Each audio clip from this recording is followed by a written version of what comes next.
Alan, wake up.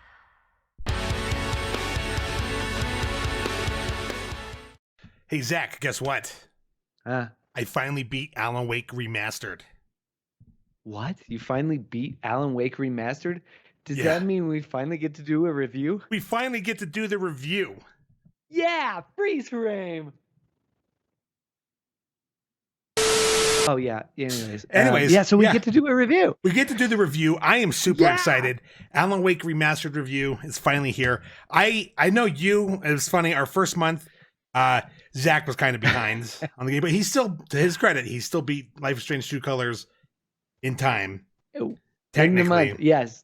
I technically finished before the month turned over. Yeah, this guy, we're a week and a half into April by the time I finished it. But I had life stuff going on. Dogs I had to put down, unfortunately. He had strange life stuff going on. I had life was strange for me in the month of March. It's true. Yeah. Unfortunately, I hope it doesn't impact this month's game of the month, but we will talk more about that on the podcast. You ready for a review, Zach? I'm so ready for this review. I finished it so long ago, I don't remember anything that I wrote down right here. All right. Me either. Let's do it. Anyway, so Halotitan, what's up, man? You finally finished the Alan Wake Remastered, and we finally get to do a review about it. I'm really excited because just broad strokes without getting into anything yet. The game was really kind of awesome in a lot of ways. So I've been waiting. I know you've been waiting on me. I'm really excited to get into this review because Alan Wake is top tier for me. I've loved that game. I've played it so many times. This is the first time I've played the remastered version of it. Yeah, right. Which is what we're reviewing. And before we go any further, there will be full-blown spoilers for Alan Wake.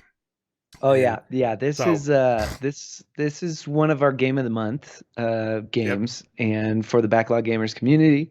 So if you guys didn't play it, there's going to be spoilers here. If you did play along with us, that's awesome.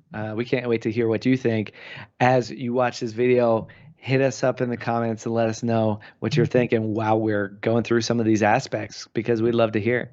Absolutely. And so yeah, I mean, it's Alan Wake has been a long time favorite for me, and it was fun to go back because it's been many years since I've last played Alan Wake. Yeah, it's been a long time for me as well. Since I played Alan Wake, gosh, yeah, several years at this point. And it was it's cool. We're both writers, so I love a writer protagnist. So like every other writer who doesn't. He wasn't a raging alcoholic like they all tend to be. Yeah, what happened there? No, I'm just kidding. He actually seemed to be halfway decent. I don't know what happened there. But no, it was, I love that aspect. So, of course, getting back into Alan Wake in a remastered format was super exciting for us both. It was... for Backlog Gamer Game of the Month, it was the first one that we both chose like together, that we were like, no, we want to play this one. Well, I believe we initially intended for that to be a poll for the viewers to go on and vote what we play for the next month. But we decided we want to grow a little bit. Yeah, and we both wanted this one bad, so it was like, nah, we definitely got to get on this one. So Halotitan, remastered version, and I think that's the first thing we got to touch. That's the first thing we got to touch. It's a remastered version of a game that came out how many years ago? 11, maybe 12. It came 11, out like 12. 2009, maybe longer. I can't remember. And it came out on 360, right? Came out on the original 360, man. Yep. That's right. So it came out on the Xbox 360, and it got a remastered treatment for the current gen consoles because there's a Alan Wake 2 coming out, and we won't go into too much of that because, of course, there's some announcements and other things, of course, but this is a review for Alan Wake Remastered, and it got the remastered workups. And what did you think about the remaster? So I will say that it still looked like it was a little dated, just based on when the game was made, but it really did look great for a game that old. Yeah. I actually had to go look at some videos of the gameplay on the 360 to see how much improvement they made, and they've made a ton of improvement. Like Alan Wake's just to see a comparison. Yeah, it looks a lot smoother. It looks a lot more like the actor that does him. Yeah. Now, my understanding is that they use the same models and everything, but then they just gave them a cover over, a new brushing, new textures, that kind of thing. Right. Which I think you could tell. I think that's where some of what you're saying about it feeling dated came in a little bit, because you can see where his neck and his chin kind of connect, or kind of old school, not quite right anatomically, right? Right. So it didn't have all those points of articulation that they do nowadays, which I'm sure will be something completely different in the new, Alan Wake 2. Oh, yeah. But I think that was some of the dated stuff that you probably were feeling, as far as visually. Looks wise, Does that make sense? Yeah. Yeah. I thought that it was quite beautiful. There were a lot of really interesting, really great graphics. The lake looks better. The mountains look better. The lake and the mountains. The color scheme. The landscape. Totally. I noticed in the older videos, like when you're running around at night, like there seemed to be a lot more fog. And it was just kind of, a big foggy mess almost. It was muted out with the fog, yeah. Right. Whereas the fog is definitely still present, but it's not as, overwhelming. Yeah, right. Yeah. I noticed that too. I felt like visual it was a lot easier to follow along for sure. I remember playing the first one, and man, I had so many jump scares in the first one, just guys jumping out from behind trees and stuff, because graphically it wasn't as crisp and clean and as easy to see things, right? So graphically, I found that I didn't have as many jump scares this time around. I will admit that there were a couple times that they got me. Yep. They got me. These are shadow guys jumping out of shadows and stuff. So there was a couple times that they got me. Well, the big jump scares for me was they did the audio with the audio. They scared the snot so out talk of me about the audio a little bit. Well, the game is silent except for what's your surroundings, the woods, any creatures in it. You get there's very subtle. The score is very subtle. Score is very subtle. Subtle. In those moments of horror when he's running around at night, you can hear the branches cracking beneath your feet. And the sound of Alan Wake running out of breath, which he does very quickly. Running out of breath. Let's talk about the sounds of the breath, because seriously, the sounds of the breath in the audio is what gets your heart pumping. It really does. Yeah. You can feel like you're in his shoes almost, like you're in that situation and his breathing. And it was just really cool because I felt like it stressed me out. The sound most of all stressed me out because I agree that the sound made the atmosphere 10 times scarier. Really 10 times scarier. I agree completely, because the audio was what really got you. You're running around in the woods, man, at night, and it's dark, and there's shadow monsters out there, and you just hear this every once in a while. Well, and you're like, what you hear, that breathy sound, is when you find the little glow in the dark paint on the rocks that leads you to one of those chests. Yeah. That's what. Well, And it's initially creepy. I didn't realize that because I would hear that sound and I was just like, ooh, like who's breathing near me? Is that? Is that Alan Wake? When you first walk into the cabin at the beginning of the game, Yeah. and I swear, I mean, I had to stop because I was like, you hear footsteps upstairs. You're like, what is that? And I was like, was that What is footsteps? And then shortly after, Alan Wake's like, hello? Is anyone here? I was like, whoa, those were footsteps, man. You're like, what? I was like, oh, just so intensely creepy. They did a really good job with the sound, in my opinion, because, I mean, you know, when enemies attack you, they don't always make a sound until they get closer, and you can kind of hear the like bushes until they're rustling. Like right up on you, and you're like, oh. Yeah.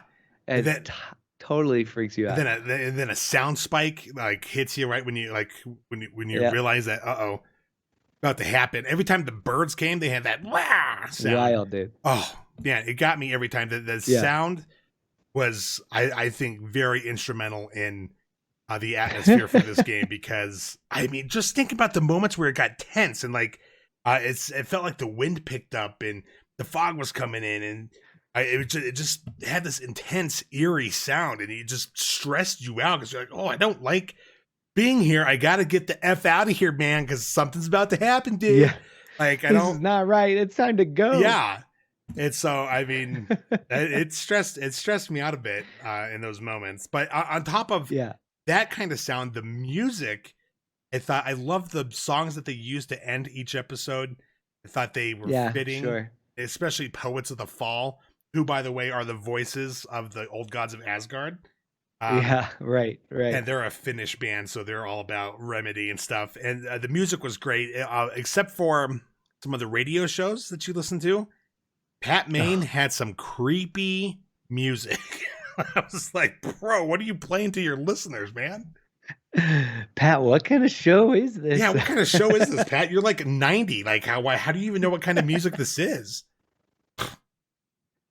Yeah, a little bit strange for Pat. Okay, yeah. So let's talk about collectibles a little bit because there's a lot of collectibles in this game. One being obviously the radio show, right? So you're talking about these radios that we find while we're running about the game, and occasionally you'll run into these radios. You'll turn them on. You'll hear Pat's radio show. Usually he's talking to someone else from town.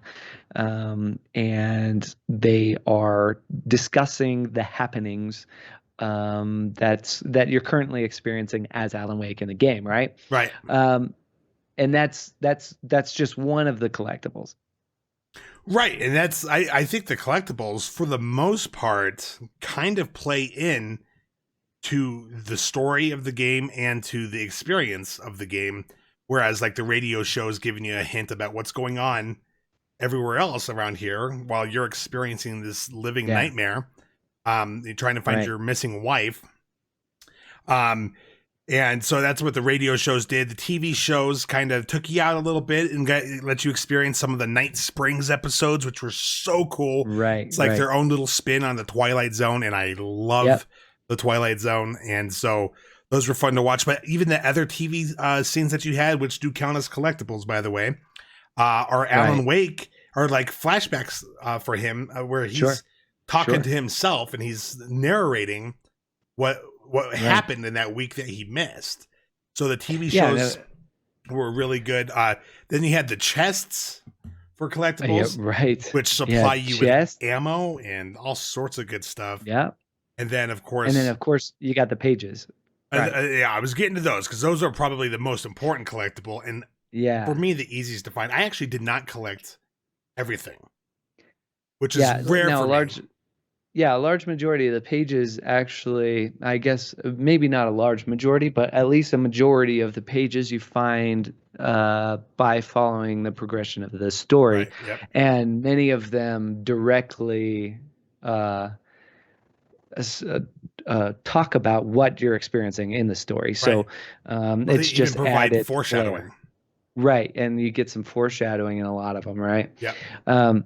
So you didn't actually collect all of them. There's we just named how many like different types of collectibles. Oh, that was the third type. I think I noticed. You also have the collectibles where you have to like read all the historical facts that are around the town. So like every time you see a sign, I'm missing like 10 of those. I'm missing like 10 of the at chests, least. Yeah. missing 6 pages. I'm missing 1 TV show. I did get all the radios. And then the thermoses, I'm missing 11 And of thermoses. those. Right. Those ones are the nonsensical collectibles. Yeah, so the thermoses He's a writer. seem He to drinks have coffee. no point whatsoever. Right. And it's one of those weird things where I think we're at a point in time where collectibles, for the sake of collectibles, sucks. Yes, those are the worst.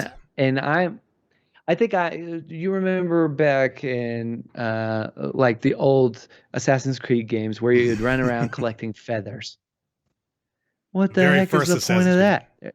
Yep. Yeah, there's no point in that. Okay, there's just nonsensical collectibles for you to run around the map, right? Yep. And I think I'm over those at this point in my life as a backlog gamer. It's kind of like, dude, like I'm already behind on games. Like I'm spending my time in this game because I want to, because I have limited time to play games, and I want to get into this one. I don't really need these thermoses. I don't really need these nonsensical collectibles for no purpose whatsoever. Right. That add zero and there was value 100 of them. Right. But there's so many of them. To the game's credit, they are relatively easy to spot. Even if they're far away, they kind of flash. Correct. Yeah. For the most part, I agree with you. Yeah, that's true. Yeah. There was a couple that I ran into where it was like, wow, how would I have ever found this if I didn't like scour the edge of the map, right? Right, and then the DLCs themselves added additional collectibles. In the first DLC, you had not the video game copies. You had cardboard cutouts. Yeah, that was the cardboard cutouts. Some of the major characters like Barry or Sheriff Breaker. Sarah Breaker, yeah, because I'd always say Breaker. Breaker 1-9er. Breaker 1-9er. Alice and like the old gods of Asgard all those dudes. Guys, yeah. Odor, Thor, and what their names are. Oh no, Thor and Odin. That's what it is. Thor and Odin. Thor and Odin. And then they had alarm clocks. And those kind of signify like he was stuck in a dream. So the whole first DLC is him stuck in a dream, right? Well, then the second episode, he's out of that dream. He's trying to find his way back to the cabin to become fully aware again. And the collectible there was just copies of video games for Night Springs, which I think was just a little nice little Easter egg. And those were actually really easy to find. And those ones actually made sound, like the alarm clocks. Right. Those gave you a little clue with the sound, with the audio to help you kind of find them, which I appreciated, right? Yes. Because I was like, man, I don't want to go looking for these things nowhere to find. Like you can't. I got no clue. This is great. Oh, and they were generous. There was so like the 10 audio, of each. Yeah, the audio is nice. So no, it's an interesting thing if you are a collector and you love collectibles. If that's one of your favorite things in video games, well, guess what? Alan Wake has got you covered. They have got collectibles out the wazoo. Oh yeah. Check it out. You're gonna love it. But I will say most of the collectibles I didn't even worry about. I ran around looking for them, but at the end of the day, it was like, dude, I don't really care about these coffee mugs. They're not giving me any extra value in the game. He probably grabbed them if they were there. Yeah, right. If he noticed them, you weren't like me where you were. You and I play very differently. I was running around looking for them. Yeah, I'll be honest. I was running around trying to find every page I could. I wasn't so worried about mugs. I was like, whatever, I don't care about that. But I wanted all the pages because I wanted to, to get more of the story, right? Yeah. So, it's those ones are okay. I was totally fine with scouring a little bit to look for those, right? Right. But that's a lot about the collectibles. There's a ton of collectibles in Alan Wake Remastered. And so if you like collectibles. Some of them you can't even get unless you play on the Nightmare difficulty, and you can't play the Nightmare difficulty until you've completed it on on the other two difficulty. Right, exactly.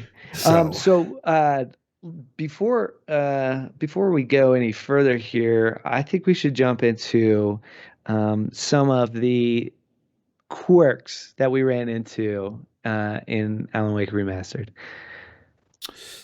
Um, jumping is horrible in that Thank game. you. Jumping, That is one of my biggest notes right here. Jump yeah, mechanic is awful, is what I jumping. have I written. I wrote jumping over things sucks. Yeah, mine jump mechanic is awful. I mean, Yeah, it's really bad. it's Okay, bad. again, I think again, it was built over the same model, built over like everything was just repainted, right? Yeah, It was given a fresh coat of paint. Probably the audio was remastered and some things like that. But mechanically, it was. I mean, I could tell no difference from the original. Um, right. I didn't know at what I least in my could memory. jump over. I didn't know I could go to a certain place because you had to jump over this thing. And I was like, can I even Yeah. do that in this game? It was not Yeah, made can I even abundantly jump over it? clear to me No. in some And cases, and he let's just would jump and kind of run into it it. was so bad. Yeah. And he would jump like you would try to jump and he would like go sideways as you're jumping and you're like, what Yes. just happened? Then Like I then he'd was be stuck trying there to with like jump. his hands in the air while he was like He's like falling. Yeah. I was you're like, like, what are you doing, Alan Wake? that would probably Uh, be one of my bigger ones is the jumping. that's a big gripe for me. The jumping mechanic was terrible, and there was several times where you needed to jump Yes. and it was goofy and like you're trying to Es- run and you're trying to jump, but it didn't work right. Especially in And the DLC. The second DLC has a whole platforming section yes, where you're trying to yes, outrun this tornado. I can't tell you how many times I couldn't stick to freaking landing. yeah, He'd, and he'd there's an land and then he'd achievement. like glide forward and fall off. Yeah, I'm like, and there's an oh, achievement to like finish that whole section without dying. And of course, you're like, I did. You can't even jump. oh, I Like, did what get is that it? achievement. I didn't even know that. I did get that achievement. It's Um, so but it goofy. was so. They put timer probably restarts because it was at the beginning that I kept messing up, not the second Yeah. Oh, portion. but must have been. But it's so goofy. Oh The yeah, jumping is goofy. I feel like when you remastered the game, you should have looked at, okay, what was this? What was our like kind of our thorn in our side when we made this game that we struggled with like crazy? Probably the jumping mechanic. yeah, Hey, let's fix that. Because frankly, some of the other mechanics with the flashlights and the guns and the flares and some of these other things are fantastic. They are yeah, some of the coolest game mechanics out there. yes. But that is a glaringly bad mechanic. What other quirks did you have? Um, I'm going to save my biggest one for last. I thought the Okay. acting was overall good, but there were parts where it was like really bad. Yeah. And a prime example, and I'll throw it up here in a second in this screen here, was when Barry. I love Barry, by the way. Barry and Alan Wake get We'll drunk talk together. about Barry. And Alan Wake's all Yes. drunk. And he's like, I'm a writer, man. I'm just like, ugh.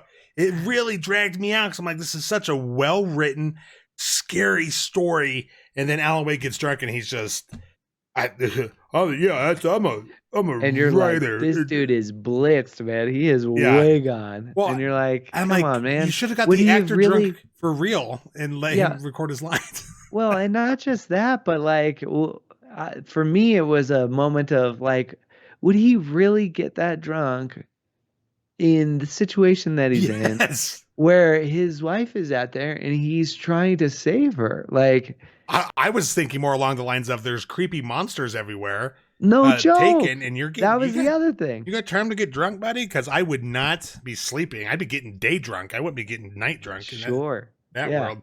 Keeping the all day buzz, right? Yeah, no joke. Or I'd go Okay. down. Or I'd go down with Cynthia Weaver with all her lights and be like, okay, I could totally get smashed here and then sleep. Yeah, we're Sleep it safe off. in here. Yeah. Let me get some rest. Yeah. Yeah.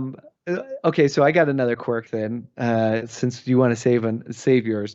Yes. Here's another quirk that drove me absolutely bonkers. Okay. And I think most video games today have moved past this particular quirk, and for good reason. And this playing this game reminded me why they moved past this, and that is exhaustion/fatigue while Yes. sprinting in video games is the absolute worst. Make it It is longer. the worst. The dude couldn't I mean, sprint he's across the like, living room. I'm telling you, he can't sprint across the living room. And not only can he not sprint across the living room, okay, but he clearly has zero adrenaline and zero, like, he's got zero adrenaline and he's got zero reserves. Like, he's panting after running across Yeah. the living room. But I'm just saying, if you are being chased by shadow monsters, you're gonna have some freaking adrenaline. Yeah. And you're gonna be flying, bro. I Yeah. mean, you're gonna be running 2 miles, like not even thinking about it. Like, But to play devil's advocate on that, though, I think some of that exhaustion comes in to force you into this stressful element where you're trying totally to get it. get away or fight dudes. Like sometimes I would just want to Yeah. run away from these guys because I'm like, I'm running out of ammo. I don't have any flares left. I'm like, I need to get away from this immediately. And so, Yeah. some cases like that just made it so I had that, run, but it would stink because you're like running and then he's just, oh God. And so Yeah, I mean, I mean, like, a common 30 saying, feet, and you're like, oh. yeah, a common saying for me during my stream was, Alan Wake, you need to do a little mo cardio. Cardio, bro. Cardio. Get some cardio. Seriously though, I mean, you're not kidding, man. That part, what I understand the why they would do that, where it would force the player into a more stressful situation. I get it. It was also an older game originally, Yes. right? And that was a part of the older game. I'm guessing I guess this could be a bold prediction in this review. I'm guessing that part of the game, I think the exhaustion fatigue is probably not going to be in Alan Wake 2. Maybe I not. think what they'll probably do is they'll find ways to block you in so you can't run away, or they'll find ways where the shadow monsters will respawn around you somewhere just to capture you in those scenarios, right? So right, and I know that's Alan Wake my 2. thought. Alan Wake 2 is supposed to be more of a survival horror, so who knows? Maybe they do want you to get fatigued quickly. Oh, maybe. Yeah, So, maybe. I mean, shoot. It's We're a writers, but we crap. like to get up and exercise, right? Let's go. Yeah, like I like you need to just take that crap out because it really it sucked to say the least. I wasn't a big fan. Yeah, those were my 2 big quirks. The 2 big ones were the jump mechanic and the fatigue. Yeah, and I have actually one more before my big one. One being the timing, like when I would switch between flares and flashbangs. And then I would, I'm in a moment where I'm trying to throw it immediately. He'd light a flare instead of throw the flashbang, and then he would throw the flashbang, and then I was like, "You just wasted a flare. I just wasted one." Yeah, I was like, "Geez, I could have just used the flare and shot people then instead of using the flashbang." The whole point was I wanted to kill a bunch of them at the same time, and same with like the hunting rifle. I noticed that most with the hunting rifle, you'd shoot, and you'd most likely kill someone one hit. On normal, most of them died with one hit with the hunting rifle. But then I'd aim at the next guy. I'd pull the trigger, but it was so fast because I play first person shooters. I turn and shoot quickly. You're right. I would turn and shoot. I'd press the trigger, but he hasn't done his little animation yet, and so he automatically fires when he's ready. And by that time, I'm not aimed where I was aimed when I pressed the trigger, and then I missed completely. I had a few of those moments as well. Yeah, totally. Yeah, big one. And I don't think they were so bad. I definitely had a few of those, but I don't think it was so bad for me that it like ruined the game mechanics for me at all. Yeah, I wouldn't say they ruined the game mechanics for me, but I did die a couple times as a result. Oh, I had a couple. Yeah, I had a couple of deaths like that because of that. And you played on easy. How did you die at all? Yeah. Sometimes, man, they jump out at you. Oh, another one. I noticed on chapter 5, I explore everything. They lock you into certain areas. I was like, oh, I'll come back and search that on a sec because I thought that's where I had to go. Went to where I actually had to go, and then it shut the gate behind me and locked it. And I was like, and so I wound up going back afterwards, and I realized I missed a thermos, I missed a manuscript, I missed a whole bunch of ammo and stuff in there. I was like, yo, why? Why'd you guys lock me out? So, but that's not something that like ruined my experience either. But something that did kind of ruin my experience was I would get motion sick. playing this, and I'm playing down here where I stream and we film our show, and my TV's literally arm's length away from me. I'm touching it right now. Yeah, sorry. I'm touching mine right here. And so I didn't realize until like I never actually finished the game on stream. I got halfway through chapter 6, which was the last chapter, and I was just like, guys, I got to go finish this off stream. I got to finish it because we got to review it. So the next day I played it upstairs, and I'm much further away from my television, and I didn't get motion sickness at all. But I realized why I was, because it's the kind of game you're looking over his shoulder and you're staring at where the flashlight goes, and the movements are kind of jagged. Yeah. And it really just messed me up. Yeah, I can say the same thing happened for me as well. I had to push myself way back in the room and sit much further away just to make sure that I wasn't getting dizzy playing the game. So yeah, that is I don't think you can fix that. I don't think that's a game like the game's fault. Because you could make it smoother. We play shooters. I could play Destiny down here forever. That game is so smooth. I don't think it could ever make me sick. Can you make that smoother without rebuilding everything? Probably not. And this wasn't a remake. This was a remaster. So it's, right, correct. They didn't go through and touch up all those little things. So yeah, I think it's just me getting older. I streamed it before, never got sick once. Yeah, and that was on the old version. There's something with the new version. Maybe it's because it wasn't as foggy. Maybe I could see everything much more clearly. There were so many more things in your eyes. Yeah, but it's possible for sure. Yeah. What about, okay, how about a couple of really interesting things that you found in the game this time around? I'll go first. I've got one of the things that I thought was really cool was the QR codes. Yes. Did you actually look them up too? I totally did. Yeah. Yes. Yeah. Every time I found one, I'd pull out my phone and scan the QR code, and it'd take you to this cool video. And I'd watch this cool video of Alan Wake having interesting, conversations with himself. Yes.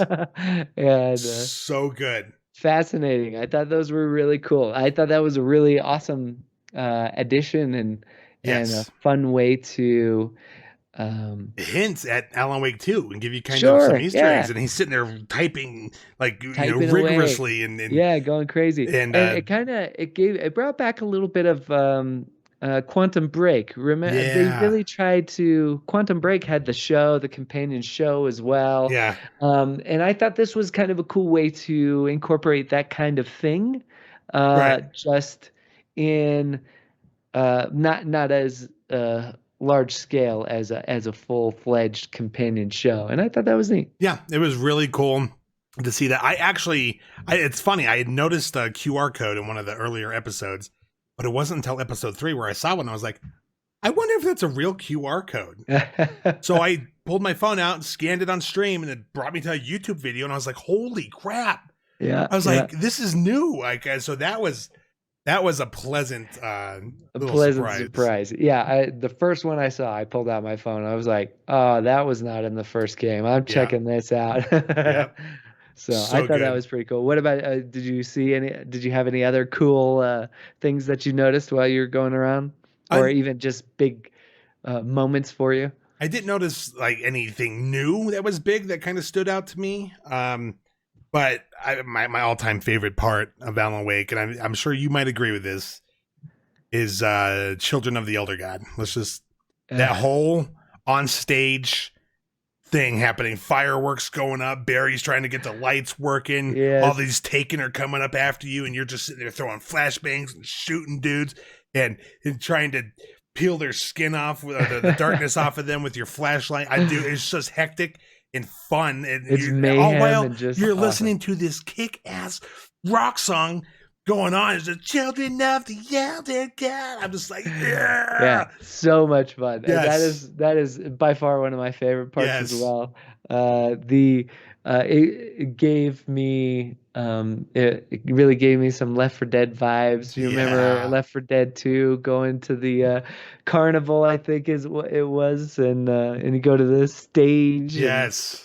And, it's just, oh man, and that was it's an amazing horde place, right? And right. It's It's an amazing horde mode moment in the game, Yes. and I loved it. I love it. Totally agree. So good. It's just one of my favorites. I love it. And as always, I love Barry's banter. He really Yes, is absolutely. when you think of comic relief, he Yeah. comes to the forefront of my mind because he really did relieve the tension for me.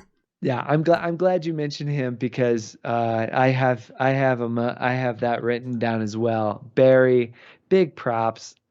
Just an awesome character, so much fun, and really relieves some of the tension, especially in some of the moments where you like, dude, this game is tense, Yes. and you need some moments of levity that like reset you before you have to go back into the Into fray. the fray, yeah. And I had to write down a big props moment for Barry because there was a moment when they were driving away from the clinic.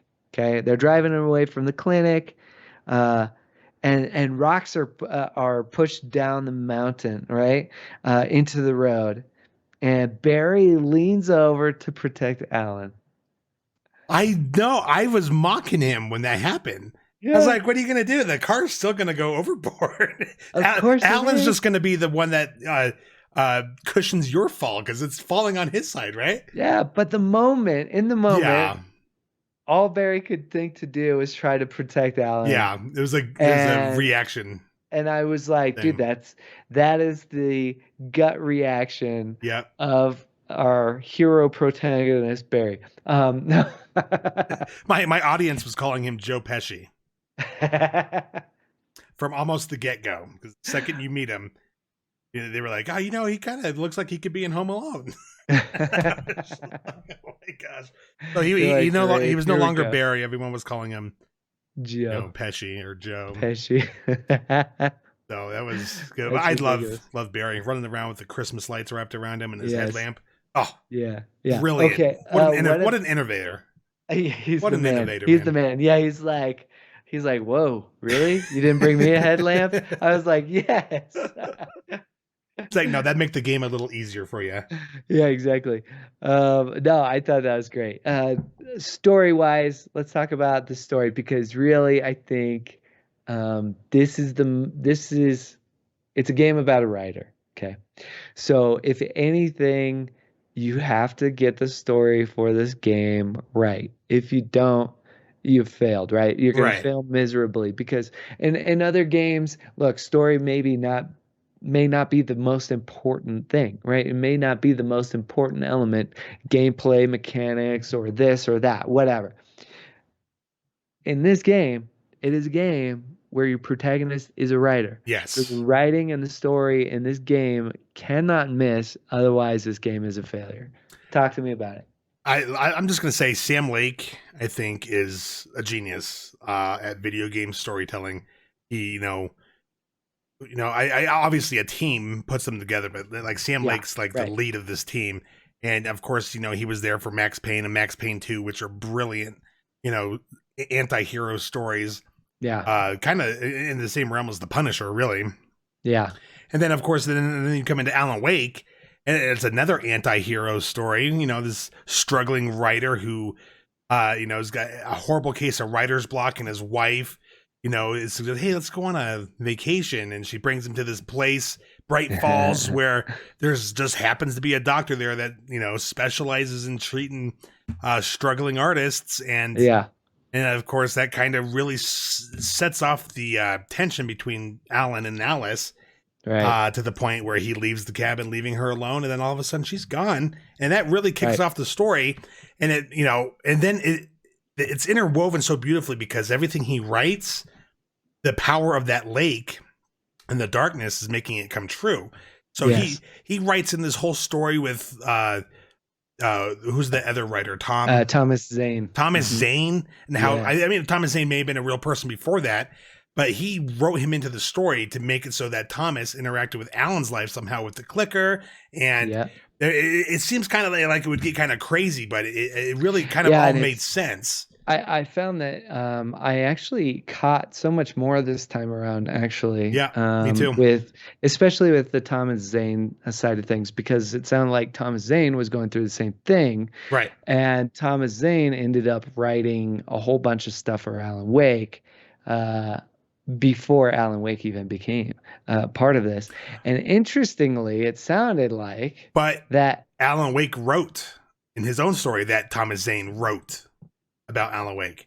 Right, but it So, also sounded which like one's the chicken and which one's the egg? right, which one's the chicken and which one's the egg? Because it also sounded like the only reason that Alan, grew up the way that he did, was because that's the way Thomas Zane wrote it. Therefore, that's why Alan Wake was even born into existence. It's very fascinating cycle that we have Right. here that doesn't we don't really get. I don't think there's a real concrete answer for us in the game.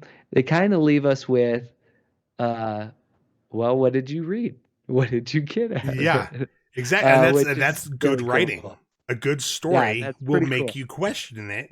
In my opinion, I don't think the darkness had the power to bring Alan Wake to life. Thomas Zane had to have existed. Alan Wake learns of Thomas Zane's existence, and they both probably at some point like managed to write about each other. Maybe Thomas Zane wrote something about a character, but he didn't know the name of the character, which Alan Wake winds up, fulfilling that prophecy, so to Some speak. sort of prophecy, right? And then Yeah. he intertwines Thomas Zane into his own work in order for him to tell his story and save his wife. And Just fascinating. it's fascinating. And I loved one of my favorite parts of the story was when he was talking about, he's like, I had to put myself into the story, but that means your protagonist, should all come close to death. He could even die. Yeah. You can't, Right. no one is safe. The stakes have to be real. Yeah. And Yeah. so the stakes have to be real if this is going to work. And I was like, I love that so much. So I thought there was a lot of good conflict with, with Dr. Hartman and his goon, the kidnapper guy. I forgot his name already. Yeah. Pretending He that didn't do so well. that they kidnapped Alice, in order for the Hartman to kind of kidnap Alan Wake and convince him that you're crazy and you're in my hospital and you had an episode and you punched me in the face and blah, blah, blah, and all this weird nonsensical stuff that he was trying to do, which you almost believe for a second too. I was like, man, what if he was doing all this? And so, and just, the whole thing with Barbara Jagger being, basically kind of the older version of Alice, like Alan is to Tom. And it's just beautifully crafted, man. Oh, it really is. It's one of my favorite stories. Yeah, so many good layers. Where's the Alan Wake TV show?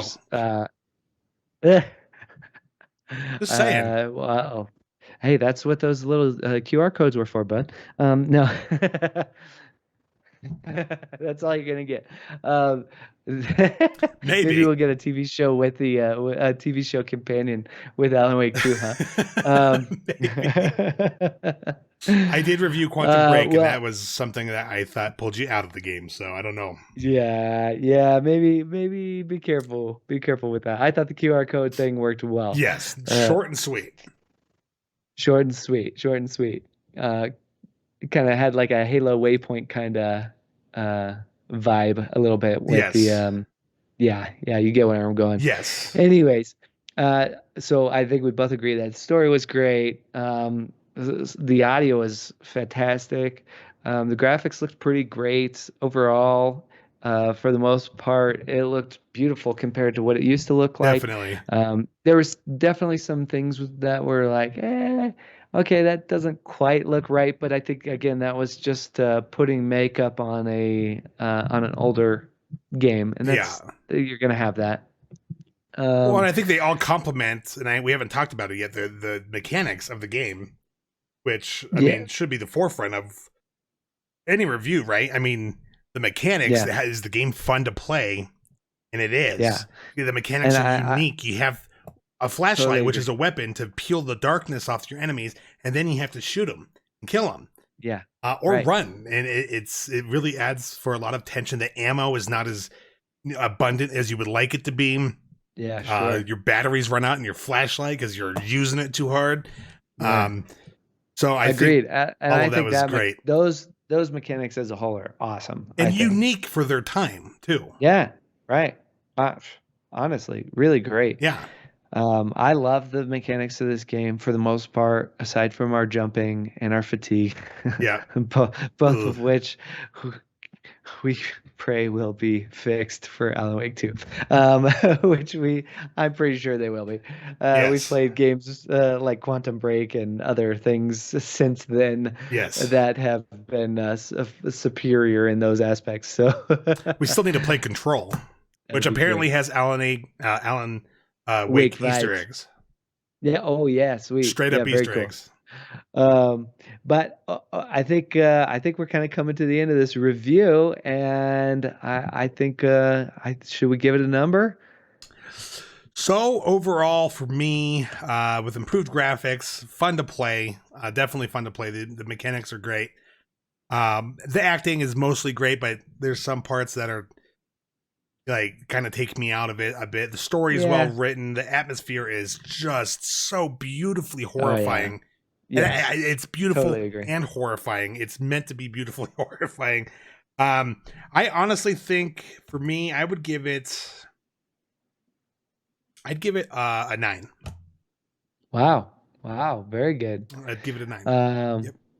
yeah. So let's see. I'm thinking I agree on a lot of those respects. A lot of them. I really enjoyed this game as a whole. I think the graphics are updated and great. Again, they've got some quirks. I think some of my favorite things, like some of the banter with Barry, some of the just game mechanics with the flashlight the atmosphere is by far just brilliant. Um, Brilliant. I think with all that and taking into consideration the quirks that I have that I felt were um, uh, kind of diminishing on the game, I'm gonna give it an 8, which I think that puts us in between at an in between number. So Which we don't have a rating for, so which we don't have I'm a fine with giving it an 8 just because the okay. motion sickness for me was I so bad. that's kind of where I really fell because of how dizzy I was Right. getting playing it. Yeah, And I'm so fine with dropping mine down to an 8 for beautiful. that reason alone, because I mean that made it so I couldn't play the game Yeah, and at all. that's an experience. Yep. That's an overall experience uh damper. So that's why I kind of stuck with 8 because honestly, I loved I loved most of it. But there are just those things that just made me dizzy and weren't great that were like, Yep. okay, 8 is I think it's a great game overall. Eight's a great rating. And nothing against an 8. Nothing So against Nate. And you know what? We're gonna have a 0.5 metric system next review so that we don't have to change, because it was easy for me to change my score just because I mean I think about how dizzy I was and how like literally nausea. I felt like I was gonna throw up. That was enough for me to maybe decide. Okay, I could see an 8. you could get on I board can with get the to an 8. 8 because everything else was just so beautifully done in that game. Yeah, So it's totally agree. yeah, Well, I think that's an a 8. wrap on this review. Let's give it an 8. Give it an 8. All right, Give it an 8. fantastic. I'm so glad we played that one. Yeah. We enjoyed it. And next month, well, actually this month, the month of April, we're playing Lost in Random. So Yeah. you'll stay tuned for that review. Join us. Check out our podcast for more information on it. And thank you guys for watching this whole review. We'll catch you on the next one. Peace. Later.